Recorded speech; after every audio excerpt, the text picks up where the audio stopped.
दोस्तों, क्या आपने कभी सोचा है कि चींटी के काटने पर साबुन क्यों लगाया जाता है?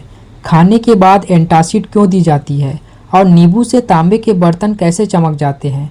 अगर आप तीनों सवालों का जवाब जान गए तो अम्ल, क्षार और लवण को आपको पहचानने में आसानी हो जाएगी। तो चलिए शुरू करते हैं, बिना रटने, सिर्फ समझने के तरीके के साथ। दोस्तों, आज हम लोग पढ़ने वाले हैं अध्याय 2, अम्ल, क्षारक एवं लवण। यह अध्याय केवल हमारे परीक्षा के लिए नहीं बल्कि हमारे रोज़मर्रा के जीवन से भी जुड़ा है। तो चलिए शुरू करते हैं। मैं आपसे एक सवाल पूछता हूँ कि नींबू का स्वाद कैसा होता है? खट्टा होता है ना? क्यों? क्योंकि उसमें अम्ल होता है। अब दूसरा सवाल, साबुन हाथ में कैसा लगता है? चिकना लगता है ना? क्योंकि उसमें क्षारक होता है। बस आज पूरा टॉपिक इन्हीं दो शब्दों पर आधारित है। दोस्तों, अम्ल और क्षारक केवल लैब में नहीं होते हैं, ये हमारे घर, रसोई और आसपास हर जगह मौजूद है। अब एक एक करके अम्ल को याद करते हैं। पहला है इमली। इमली में होता है टार्टरिक अम्ल। दूसरा है सेब। सेब में होता है मैलिक अम्ल। तीसरा है सिरका। सिरका में होता है एसिटिक अम्ल। और चौथा है टमाटर। टमाटर में होता है ऑक्सैलिक अम्ल। इसी प्रकार अब क्षारक को देखते हैं। चूना में होता है कैल्शियम हाइड्रोक्साइड। खाने का सोडा में होता है सोडियम हाइड्रोजन कार्बोनेट। एंटासिड में होता है मैग्नीशियम हाइड्रोक्साइड। दोस्तों, यही पेट की एसिडिटी को कम करता है। उसके बाद कपड़े धोने के सोडा में होता है सोडियम कार्बोनेट। दोस्तों, याद रखिए, सभी क्षार क्षारक होते हैं लेकिन सभी क्षारक क्षार नहीं होते। अब इसका मतलब समझिए, जो क्षारक पानी में घुल जाए उसे क्षार कहते हैं और जो पानी में नहीं घुले वह केवल क्षारक कहलाता है। अगर परीक्षा में आपको पूछा जाए कि क्या सभी क्षारक क्षार होते हैं तो इसका जवाब होगा नहीं, केवल पानी में घुलने वाले क्षारक को ही क्षार कहते हैं।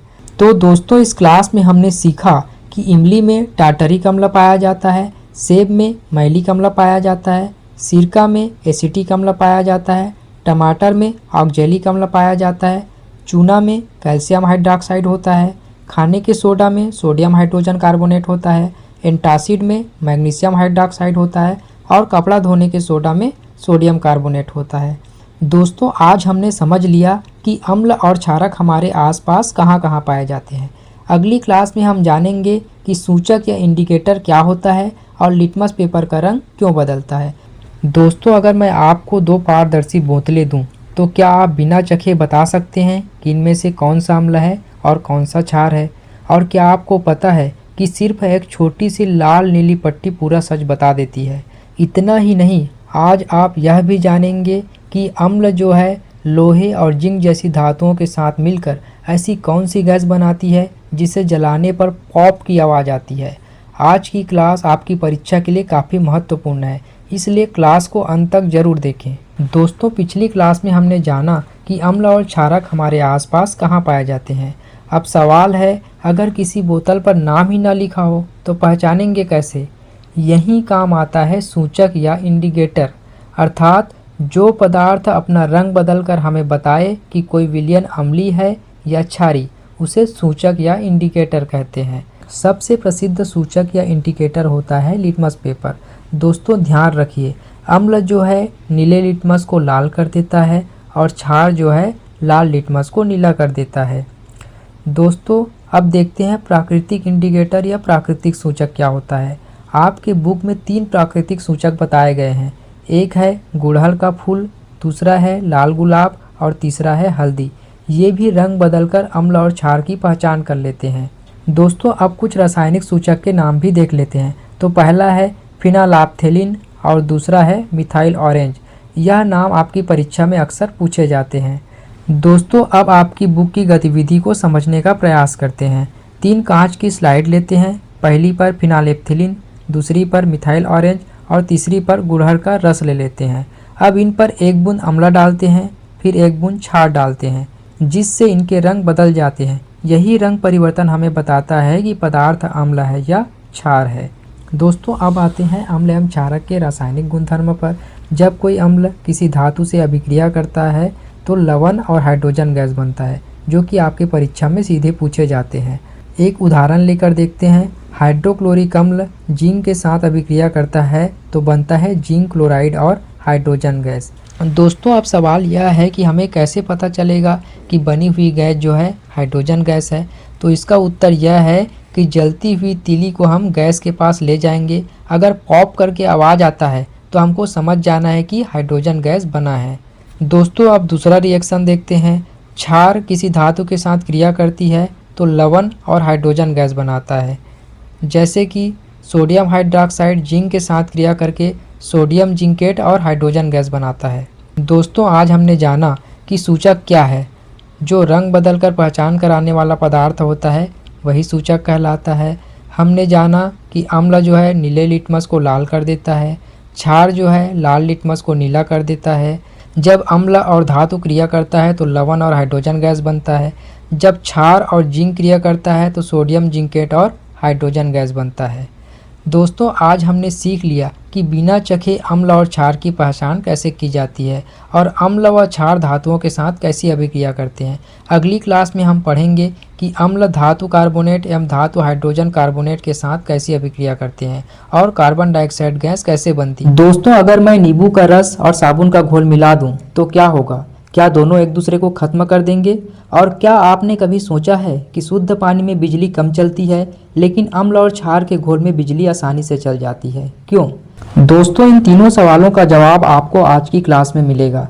यह चैप्टर का सबसे कॉन्सेप्चुअल पार्ट है और बोर्ड परीक्षा में भी बार बार पूछा जाता है, इसलिए वीडियो अंत तक जरूर देखिएगा। तो चलिए शुरू करते हैं। दोस्तों पिछले क्लास में हमने पढ़ा था कि अम्ल जो है धातु के साथ अभिक्रिया करके लवण और हाइड्रोजन गैस बनाता है। आज हम नया रिएक्शन सीखेंगे। तो सबसे पहले समझते हैं कि अधातु ऑक्साइड क्या होते हैं। जब कार्बन सल्फर जैसे अधातु ऑक्सीजन से मिलते हैं तो कार्बन डाइऑक्साइड सल्फर डाइऑक्साइड बनते हैं। इन्हें ही अधातु ऑक्साइड कहते हैं। अगर हम इसको फार्मूला के रूप में देखें तो अधातु ऑक्साइड क्षार के साथ अभिक्रिया करेगा तो लवण और जल बनाता है। जैसे कि सल्फर डाइऑक्साइड सोडियम हाइड्रॉक्साइड से मिलकर सोडियम सल्फाइड और पानी बनाती है। दोस्तों आप समझते हैं कि अम्ल और क्षार आपस में कैसे अभिक्रिया करते हैं। तो अम्ल और क्षार आपस में अभिक्रिया करके लवण और जल बनाता है। इस अभिक्रिया को उदासीनीकरण अभिक्रिया कहते हैं। तो आप लोग याद रखिएगा कि अम्ल और क्षार आपस में जो अभिक्रिया करता है जिससे लवण और पानी बनता है, इस अभिक्रिया को ही उदासीनीकरण अभिक्रिया कहते हैं। इसे उदासीनीकरण अभिक्रिया क्यों कहते हैं? क्योंकि अम्ल की शक्ति और क्षार की शक्ति एक दूसरे को समाप्त कर देती है। अंत में नमक और पानी बच जाता है। उदाहरण के लिए देखते हैं कि हाइड्रोक्लोरिक अम्ल सोडियम हाइड्रॉक्साइड के साथ अभिक्रिया करके सोडियम क्लोराइड और पानी बनाता है।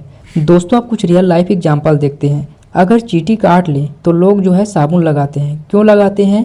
क्योंकि चींटी के डंक में फार्मिक अम्ल होता है और साबुन क्षारीय होता है, तो दोनों मिलकर अम्ल का प्रभाव समाप्त कर देते हैं। दोस्तों आप समझते हैं कि आयनीकरण क्या होता है। आयनीकरण को समझने से पहले एक सवाल है कि अम्ल और क्षार जो है बिजली क्यों चलाते हैं। तो दोस्तों इसका उत्तर होगा क्योंकि ये पानी में घुलने पर छोटे छोटे आयनों में टूट जाते हैं। इसे ही आयनीकरण कहते हैं। अम्ल पानी में घुलकर H+ आयन देता है जिसे हाइड्रोजन आयन कहते हैं। यही हाइड्रोजन आयन अम्लीय गुणों के लिए जिम्मेदार होता है। इसी प्रकार क्षार पानी में घुलकर OH- आयन देता है जिसे हाइड्रोक्साइड आयन कहते हैं और यही हाइड्रोक्साइड आयन जो है क्षारीय गुणों के लिए जिम्मेदार होता है।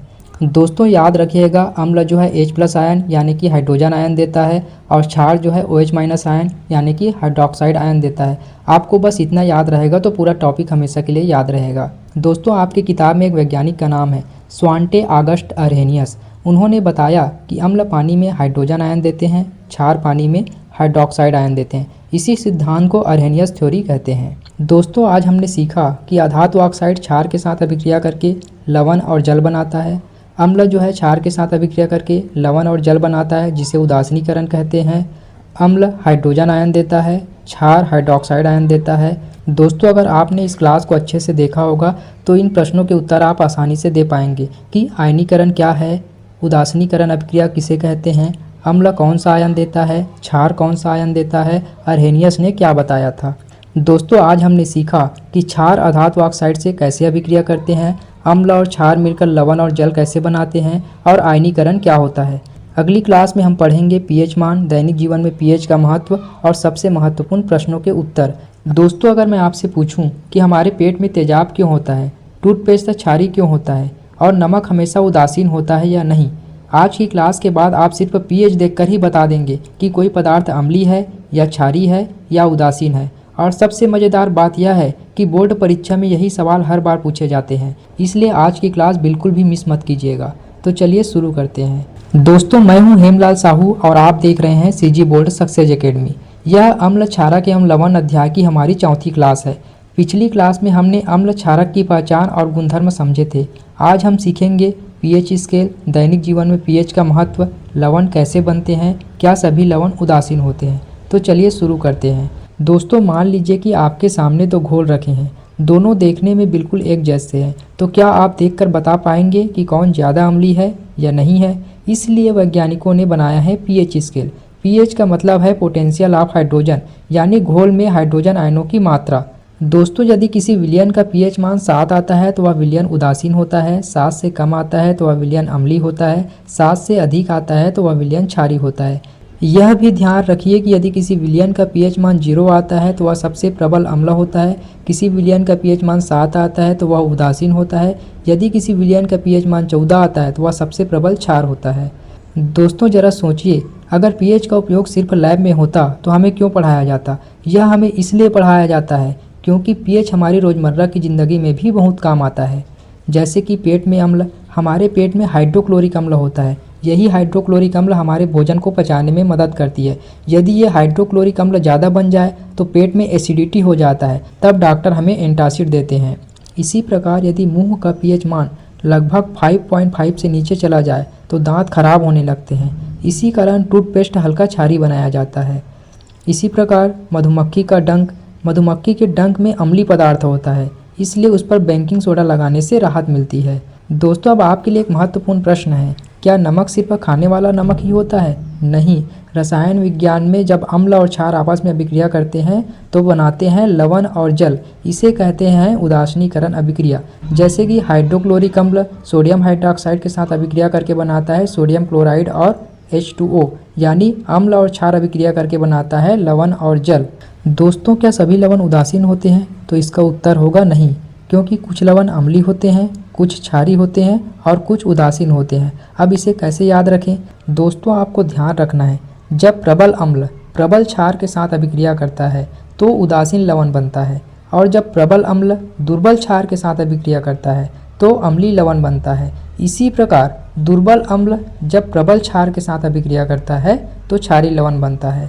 अगर आपने इस क्लास को अच्छे से समझा होगा तो आप आसानी से बता पाएंगे कि पीएच का पूरा नाम क्या होता है, पीएच बराबर अगर 7 है तो इसे क्या कहेंगे, उदासीनीकरण अभिक्रिया क्या होती है, क्या सभी लवण उदासीन होते हैं, और पीएच का हमारे दैनिक जीवन में क्या महत्व है।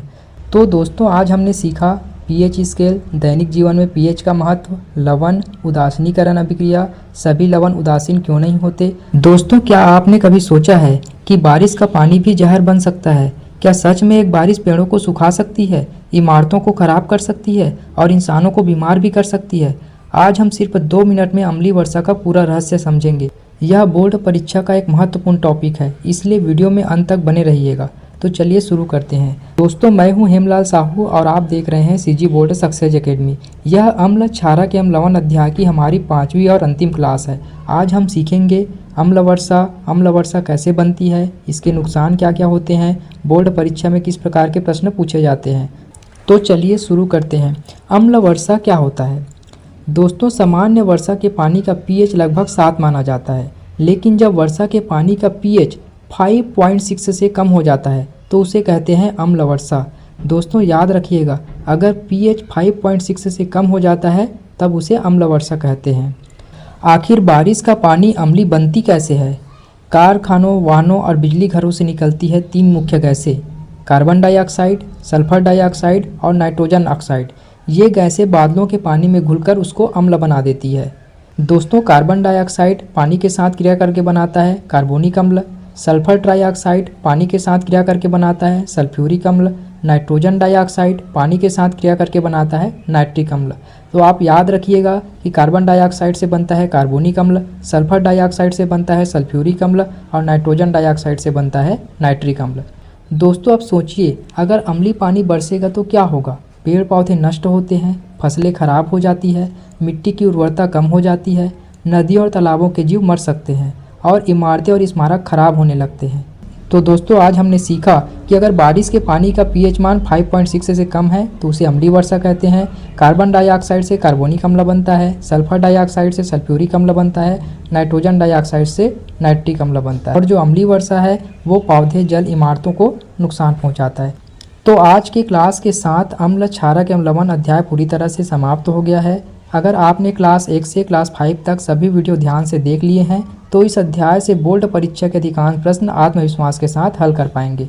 अगर वीडियो उपयोगी लगा हो तो लाइक करें, शेयर करें और सब्सक्राइब जरूर करें। अगली क्लास में हम क्लास 10 साइंस के अगले अध्याय की शुरुआत करेंगे।